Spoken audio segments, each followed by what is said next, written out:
مولاي صل وسلم دائما أبدا على حبيبك خير الخلق بسم اللہ الرحمن الرحیم نحمدہ ونصلی ونسلم علی رسولہ الکریم عزیزان گرامی رفیقان محترم، ابھی چند روز قبل رمضان شریف میں نے لاؤڈ اسپیکر پر اقتداء کے جواز کے حوالے سے اپنی بات رکھی تھی اور سرکار اعلیٰ حضرت علیہ الرحمہ و رضوان کے فتح و رضویہ سے ایک اقتباس بھی پیش کرتے ہوئے بتایا تھا کہ اعلیٰ حضرت نے لاؤڈ اسپیکر سے نکلنے والی آواز کو عین متکلم کی آواز قرار دیا تھا اور یہ بھی گزارش کی تھی کہ امت کو مبتلا فتنہ نہ کریں۔ اس کے جواب میں ناسک سے کوئی مفتی صاحب نے ایک تحریر، ان کی تحریر نظر سے گزری، تو اس کو پڑھنے کے بعد کافی افسوس ہوا کہ اپنوں کے ساتھ گفتگو کا یہ کون سا انداز ہے، کون سا لب و لہجہ ہے۔ تو میں تو اس لہجے میں جواب نہیں دوں گا، جو میرا اپنا لہجہ ہے انشاءاللہ اسی کے ساتھ میں جواب دوں گا۔ فی الحال میں چند جملے ان کے نقل کرتا ہوں جو انہوں نے اپنی تحریر میں رقم فرمائے تھے، پھر اس پر میں تھوڑا تھوڑا ہلکا تبصرہ کرتا ہوا آگے گزر جاؤں گا، اور پھر اس کے بعد مقصود اصلی پر بھی گفتگو کروں گا، ہو سکے تو اسی میں نہیں تو دوسری ریکارڈنگ میں۔ پہلے ان کے چند جملے نقل کرتا ہوں، اس کے بعد ان کا تھوڑا تھوڑا جواب دیتا ہوں۔ اولاً انہوں نے لکھا، تو کیا لوگوں کی نمازیں گنوانا نیکی اور ثواب کا کام ہے؟ میں نے کہا تھا کہ لوگوں کی نمازوں کو یہ مبتلا فتنہ امت کو نہ کریں، اور یہ کون سا نیکی کا کام ہے کہ آپ اس چیز کو پھر سے جگا رہے ہیں۔ اس پر انہوں نے کیا کہ کیا لوگوں کی نمازیں گنوانا نیکی اور ثواب کا کام ہے؟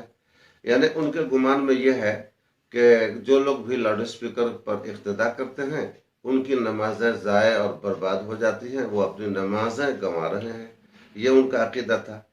اس پر میں عرض کروں کہ محترم، آپ کو معلوم ہونا چاہیے کہ مختلف فیہ مسائل میں امت جس پہلو پہ عمل کر لے قبول ہے، یہ آپ کو معلوم ہونا چاہیے۔ مختلف فیہ مسائل میں مثلا ہمارے یہاں وضو میں ترتیب سنت ہے، جبکہ امام شافعی رحمۃ اللہ علیہ کے یہاں فرض ہے۔ تو اگر کوئی حنفی بے ترتیب وضو کرے تو کوئی شافعی کہہ نہیں سکتا کہ اے حنفیو تمہارا وضو نہیں ہوا، اور جب وضو نہیں ہوا تو نماز نہیں ہوئی، اور جب نماز نہیں تو تم تارک الصلاۃ ہو کر فاسق ہو گئے۔ ایسا دعویٰ کسی شافعی کی طرف سے آج تک سننے کو نہ ملا، نہ وہ کر سکتے ہیں۔ اسی طریقے سے آگے بڑھ رہی ہے، مثلا نیت، وضو کرنے میں نیت سنت ہے، جبکہ امام شافعی رحمۃ اللہ علیہ کے یہاں نیت بھی فرض ہے۔ اب اگر کوئی حنفی بغیر نیت وضو کرے تو کوئی شافعی کہہ سکتا ہے کہ تم نے بغیر وضو نماز پڑھی، لہذا نماز نہیں ہوئی۔ اور مثلا خروج الدم والقیح، پیپ کا نکلنا، خون کا نکلنا ہمارے یہاں ناقض وضو ہے، مگر امام شافعی کے یہاں نہیں ہے۔ تو اگر کوئی شافعی خروج دم والقیح کے بعد، خون یا پیپ نکلنے کے بعد اگر وضو نہ دہرائے تو کوئی حنفی کہہ سکتا ہے کہ آپ بے وضو ہو کر نماز پڑھے ہیں، آپ کی نماز نہیں ہوئی، آپ تارک صلاۃ ہوئے، اور اس طرح سے آپ فاسق ہوں گے۔ اگر اسی طرح کی عادت آپ نے بنا لی تو ایسی بات کوئی حنفی نہیں کہتا کسی شافعی سے، ہرگز ایسا نہیں کہے گا۔ اسی طرح مسئلہ دائرہ میں جن کے یہاں لاؤڈ اسپیکر کی آواز غیر متکلم کی آواز ہے تو وہ لاؤڈ اسپیکر کا استعمال نہ کرے، مگر جن کے یہاں وہ عین متکلم کی آواز ہے وہ استعمال کر سکتا ہے، مگر کوئی یہ نہیں کہہ سکتا کہ ان کی نماز ضائع ہو گئی، برباد ہو گئی۔ جن کے قول پہ عمل کرنا ہے کرے، مگر کسی کے عمل کو ضائع کرنے کا اختیار کسی کو نہیں ہے۔ اور ثانیاً انہوں نے لکھا، گویا لاؤڈ اسپیکر پر اقتداء کا مسئلہ اتفاقی ہو گیا، یعنی چند لوگوں کی تائید مل جانے کے بعد اتفاقی مسئلہ اس کو انہوں نے بنا دیا۔ واہ جناب، کیا دور کی کوڑی لائے ہیں! اتنا بڑا ہندوستان، بغل میں پاکستان، دونوں ملکوں میں ہزاروں اکابر اہل سنت میں سے یہی 4 مفتیان کرام نے ایک مسئلہ پر اتفاق کر لیا تو اس کو اتفاقی مسئلہ بنا ڈالا آپ نے۔ علماء رامپور کی در گئے، علماء بدایوں کی در گئے، علماء فرنگی محل کی در گئے، علماء خیر آباد کی در گئے، ہند کے دیگر صوبہ جات کے فقیہان عصر کی در گئے، جبکہ خود ہی لکھ رہے ہیں حضرت سید مفتی افضل حسین منگیری، حضرت مفتی جہانگیر عالم خان رضوی نے جواز کا قول کیا۔ 2-3 نام میری طرف سے بھی لے لیں، حضرت مفتی عبدالعلیم صدیقی، حضرت علامہ شاہ احمد نورانی قائد اہل سنت، انہوں نے بھی تو جواز کا قول کیا، یہ سب بھی تو خلاف میں گئے تھے۔ پھر یہ مسئلہ اتفاقی کیسے ہو گیا؟ یہ وہ نام ہے جو مجھے معلوم ہو سکے، بہت سے ایسے نام ہیں جو مجھے ابھی تک معلوم نہیں، معلوم کرنے پر تو بے شمار نام آ جائیں گے۔ ثالثاً جناب لکھتے ہیں بعد کے لوگوں نے پوری پلاننگ کے ساتھ اختلافی مسئلہ بنا دیا۔ واہ جناب، یہ ہے آپ کا حسن ظن علماء اہل سنت کے تعلق سے۔ کیا ان کو معاذ اللہ کہیں سے رشوت ملی تھی کہ انہوں نے پلاننگ کر لی؟ لا حول ولا قوت الا باللہ العظیم۔ رابعاً جناب لکھتے ہیں جمہور اہل تقوی مفتیان کرام کے فتاوی پر عمل کرے۔ بہت خوب جناب، بازام خیش سمجھ رہے ہیں کہ دنیا میں صرف وہی مفتیان کرام اہل تقوی ہیں جو لاؤڈ اسپیکر پہ عدم جواز صلاۃ کے قائل ہیں۔ باقی جتنے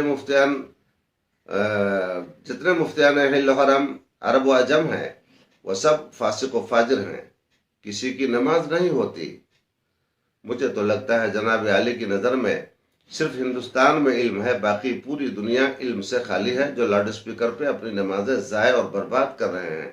بڑی عقل و دانش ببایت گریست جناب کو معلوم ہونا چاہیے کہ ابھی بھی ہندوستان سے باہر بہت علم ہے، سیاہ ستہ کے حافظ ابھی موجود ہیں لوگ۔ مجھے تو نہیں معلوم کہ ہندوستان میں کوئی سیاہ ستہ کے حافظ ہے، لیکن باہری دنیا میں جائے تو سیاہ ستہ کے بھی حافظ ہیں، تفقہ کے پہاڑ لوگ موجود ہیں۔ تو ہندوستان ہی کو پوری دنیا سمجھ لینا اور ہندوستان کے چند مخصوص افراد کو پوری دنیا اور جمہور سمجھ لینا، یہ کتنی غلط باتیں ہیں اور کتنی یہ طفلانہ گفتگو ہے۔ خامساً جناب لکھتے ہیں قاری کے منہ سے نکلتے ہی اس کی اپنی اصلی آواز ختم ہو جاتی ہے۔ واہ واہ، کم سے کم فتاوی رضویہ دیکھ لیے ہوتے اور آواز کی تعریف بھی پڑھ لیے ہوتے۔ آواز کے بارے میں اعلیٰ حضرت سرکار اپنی کتاب فتاوی رضویہ میں کیا ارشاد فرماتے ہیں کہ آواز ختم نہیں ہو جاتی ہے بلکہ آواز باقی رہتی ہے، یہاں تک کہ متکلم کی موت کے بعد بھی آواز باقی رہ جاتی ہے، صرف اسی وقت ختم نہیں ہو جاتی ہے۔ اب میں چاہتا ہوں کہ وہ عبارت ہی آپ کے سامنے پیش کر دوں کہ آواز، اس کے بارے میں اعلیٰ حضرت سرکار لکھتے ہیں ذریعہ حدوث سے قلع و قرع ہیں، یعنی آواز کا ذریعہ حدوث قلع و قرع ہے اور وہ آنی ہے، حادث ہوتے ہی ختم ہو جاتے ہیں، اور وہ شکل و کیفیت جس کا نام آواز ہے وہ آواز باقی رہتی ہے۔ تو وہ معدات ہیں جن کا معلول کے ساتھ رہنا ضرور نہیں۔ کیا نہ دیکھا کہ کاتب بڑھ جاتا ہے اور اس کا لکھا برسوں رہتا ہے۔ یوں ہی یہ کہ زبان بھی ایک قلم ہی ہے، اور پھر جو زبان سے بات نکل جاتی ہے تو گرچہ زبان والا ختم ہو جائے مگر وہ چیز باقی رہ جاتی ہے۔ کان سے باہر بھی موجود ہے بلکہ باہر ہی سے منتقل ہوتی ہوئی کان تک پہنچتی ہے۔ تو یہ کہہ رہے ہیں کہ جیسے نکلا منہ سے وہ آواز ختم ہو گئی، اعلیٰ حضرت فرماتے ہیں کہ وہ باقی رہتی ہے۔ تو یہ سب حالات ہیں ہمارے کہ ہم مطالعہ کم کرتے ہیں، حملے زیادہ کرتے ہیں، اور سب سے زیادہ بات جو ان کی کتاب، ان کی تحریر میں جس پر ان کا پورا تکیہ اور بھروسہ ہے وہ یہ کہ حضرت خواجہ مظفر حسین صاحب علیہ الرحمہ و رضوان، اللہ تعالیٰ ان کی قبر پر انوار کی بارش برسائے۔ بے شک ہماری جماعت کے متبحر عالم دین تھے، اس میں کوئی شبہ نہیں ہے۔ ان کا ایک اقتباس لے کر کے انہوں نے یہ زور مارنے کی کوشش کی ہے کہ لاؤڈ اسپیکر سے نکلنے والی آواز غیر متکلم کی آواز ہوتی ہے، اور حضرت خواجہ مظفر حسن صاحب کی تحریر سے یہ پتہ چلتا ہے کہ لاؤڈ اسپیکر ایک الگ چیز ہے اور وہ ٹیپ ریکارڈ جس سے آواز نکلتی تھی پہلے زمانے میں وہ الگ چیز ہے۔ تو میں اس سلسلے میں بتا دوں، پہلی بات تو یہ بتا دوں کہ کسی کا علم فقہ میں یا علم نحو میں یا علم صرف میں یا علم دین میں ماہر ہونا الگ بات ہے، علم دنیا میں بھی وہ ماہر ہو جائے یہ کوئی ضروری نہیں ہے، یہ الگ چیز ہے، یہ جزوی علم ہے۔ تو میں آپ کو بتا دوں کہ آواز سب سے پہلے جو منہ سے نکلتی ہے تو وہ مائکرو فون میں جاتی ہے. مائکرو فون سے نکلنے کے بعد وہ آواز ریکارڈ ہوتی ہے. چاہے آپ موبائل کے سامنے بولیں یا کسی مائک کے سامنے بولیں، کہیں بھی بولیں، وہ ریکارڈ دوسری منزل اس کی ہوتی ہے کہ وہ ریکارڈ ہوتی ہے. اور ریکارڈ ہونے کے بعد تیسری منزل اس کی یہ ہوتی ہے کہ وہ آواز باہر نشر کی جاتی ہے. چاہے وہ لاؤڈ اسپیکر کے ذریعے باہر نشر کی جائے یا ٹیپ ریکارڈ کے ذریعے باہر نشر کی جائے، ٹی وی کے ذریعے نشر کی جائے، وہ تیسری منزل ہوتی ہے. جب سرکار اعلیٰ حضرت کی تحریر سے اتنا پتہ چل گیا کہ آواز جو ٹیپ ریکارڈ سے ہی باہر نکلتی ہے تو وہ عین متکلم کی آواز ہوتی ہے، تو گویا کہ آواز دوسری منزل پر جانے کے بعد متکلم ہی کی آواز ہے. مائکرو فون تک جانے میں بھی متکلم کی آواز، مائکرو فون نے اس کو آگے منتقل کیا، ریکارڈ میں رکھ دیا، وہ بھی متکلم کی آواز ہے. اور جو پھر ریکارڈنگ اپنی طرف سے نشر کر رہی ہے وہ بھی متکلم کی آواز ہے.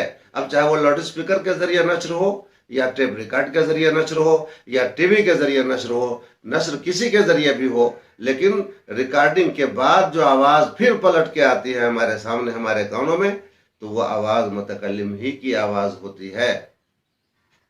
اور جب متکلم کی آواز ہوتی ہے تو اس میں کیا شبہ رہ گیا کہ وہ اقتدا درست ہے؟ تو صرف ایک اقتباس پیش کر کے اور آپ جو ہے خوب خوش ہو گئے کہ ہم نے بہت بڑا تیر مار لیا. ٹیپ ریکارڈ سے بھی جو آواز نکلتی ہے وہ تو ریکارڈنگ کے بعد نکلتی ہے. تو گویا کہ اعلیٰ حضرت سرکار فرما رہے ہیں کہ ریکارڈنگ تک بھی متکلم کی آواز ہے، اور ریکارڈنگ کے بعد جو نشر ہوتی ہے باہر وہ بھی متکلم ہی کی آواز ہے. اب چاہے کسی کے ذریعے نشر ہو، متکلم کی آواز ہے وہ. ایک بات. دوسری بات یہ بھی بتاؤں کہ اگر آپ لاؤڈ اسپیکر کے عدم جواز کے قائل ہیں، ٹھیک ہے، علماء کا اختلافی مسئلہ مان لیتے ہیں اس کو، حالانکہ ہندوستان چھوڑ کر آپ کہیں بھی چلے جائیں تو مجھے نہیں لگتا ہے کہ اس کے عدم جواز کے قائل کوئی ملیں گے. اور جب شمار کی بات آتی ہے تو بولتے ہیں 57 ممالک میں مسلمان ہیں. تو 57 ممالک کو آپ کدھر چھوڑ دیتے ہیں؟ ادھر کے مفتیان کرام کو، علماء کرام کو، حاملین قرآن کو آپ کدھر چھوڑ دیتے ہیں؟ پوری دنیا کا جائزہ لیجئے تو پھر آپ کیا پرسنٹ رہ جائیں گے؟ مجھے لگتا ہے 0% بھی نہیں رہ جائیں گے. اور تب بھی کہتے ہیں کہ یہ اتفاقی مسئلہ ہو گیا، عدم جواز والا مسئلہ اتفاقی ہو گیا. یہ کس منہ سے آپ کہتے ہیں؟ تو ہندوستان سے باہر نکل کے دیکھیے تو بڑی کائنات آپ کو نظر آئے گی علم و فن کی. پھر اس کے بعد آپ چھانیں گے تو پتہ چل جائے گا کہ عدم جواز کے قائلین وہ تو 0% میں بھی نہیں آ پاتے ہیں، جس کو آپ نے اتفاقی مسئلہ بنا کے رکھ دیا. اس کے بعد تیسری چیز یہ بھی میں آپ کو عرض کروں کہ ابتلاء، یہ سب دلیلیں تو اپنی جگہ، اگر یہ سب دلیلیں نہ بھی ہوتی تو ابتلاء عام بھی ایک وجہ ہے جس کی وجہ سے الضرورات تبیح المحظورات کے دائرے میں آ سکتا تھا. کیا پوری دنیا کے مسلمانوں کی نماز کو آپ ضائع کر رہے ہیں، برباد کر رہے ہیں، اور پھر یہ آپ واوائل لینا چاہتے ہیں کہ ہم ہی نماز بچانے والے ہیں؟ بھئی آپ نماز کہاں بچا رہے ہیں؟ پوری دنیا کے مسلمانوں کی نماز کو تو آپ برباد کرنے کی بات کر رہے ہیں. چوتھی بات یہ بھی بتا دوں کہ مسئلہ جب مختلفی ہو جاتا ہے، جیسے کہ میں نے پہلے عرض کیا، تو اس میں تخفیف آ جاتی ہے. اب امت کے لیے آسانی یہی ہے کہ جس مسئلے پر عمل کرنا چاہے وہ عمل کر لے، اس کے لیے کوئی پریشانی کی بات نہیں ہے. اللہ کے حبیب صلی اللہ تعالی علیہ وسلم نے بھی فرمایا کہ میری امت کے علماء کا اختلاف رحمت ہے. اس رحمت کو آپ زحمت کیوں بنا رہے ہیں؟ رحمت کی صورت یہی بن سکتی ہے کہ جو جواز کے قائلین ہیں وہ اپنے قول پہ عمل کریں، اور جو عدم جواز کے قائلین ہیں وہ اپنے قول پہ عمل کریں. کسی پر زبردستی آپ تھوپنے کی اور اس کے اوپر ٹھونسنے کی کوشش کیوں کر رہے ہیں؟ آپ پھر بتا رہے ہیں کہ ہم امت کی خیر خواہی کر رہے ہیں. تو جب جیسی مسئلہ مختلفی ہوا اس میں تخفیف ہو گئی، امت کے لیے آسانی ہو گئی، آپشن بڑھ جاتا ہے اس کے اندر، جس کو جس پر عمل کرنا ہوگا کرتا رہے گا. اس لیے میں نے کہا تھا کہ آپ اس پر زیادہ زور دینے کی کوشش نہ کریں. یہ کوئی بہت بڑا کام آپ نہیں کر رہے ہیں، امت پر احسان نہیں کر رہے ہیں، بلکہ امت کو مبتلا فتنہ کر رہے ہیں. جن کو جس پر عمل کرنا ہے کرتا رہے، اس پر زور دینے کی کیا ضرورت ہے؟ اللہ تعالیٰ سمجھ کی توفیق عطا فرمائے.